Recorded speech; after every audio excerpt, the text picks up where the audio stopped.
was no drop-off for the Truman State University football team in 2024, entering year one under Kellen Nesbitt. Taking over a D2 team that had 3 straight 9 or more win seasons and 3 bowl victories in a row is tough, especially when you're replacing your dad like Kellen did. But the Nesbitt stepped up as the interim and led the Dogs to an 8-4 record and a bowl victory.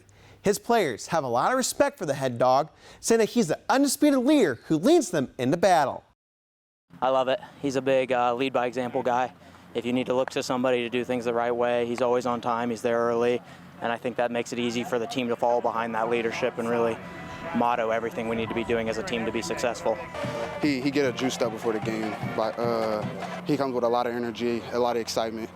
So he's very serious about what he do, but he like to have fun too. One reason the Bulldogs seem to compete every year on the gridiron is the culture both Kellen and his dad Greg have built at the university. When you put on the purple and white, winning isn't just the goal, it's expected. You know, I think we've had good culture. I think the guys expect to do well on Saturday. They expect to compete and have a chance to win.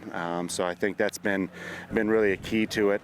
Good leadership by our players. So last year we had that, you know, if you remember, we had the 0-3 start, and that group did a great job sticking together and rallying and finding a way to win 8 of the last 9, and hopefully we can start off a little faster this year, but it's just been a consistency thing and it's been a culture thing. In the preseason coaches poll, the Dogs were picked to finish 2nd in the conference. That's where TSU has finished every year since 2022, right behind the Greyhounds of the University of Indianapolis, because they know the energy will be through the roof.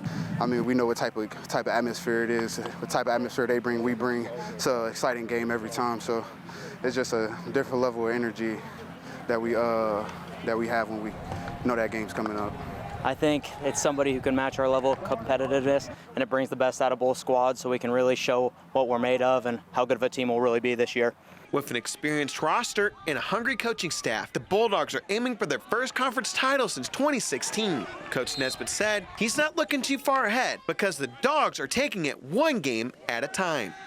I think each game takes, you know, it's its own individual football game. It's the elements you're playing in, it's who's available. You know, ultimately, kind of the mantra we've always had is to try and be 1-0 each week versus each opponent. Right now, our first game on August 30th is Washburn University, so we'll start with them and try and put a good plan together and try and figure out a way to get that win, and then we'll move on from there as we move on each week. And like you heard Coach said, their first game will be on the road on August 30th.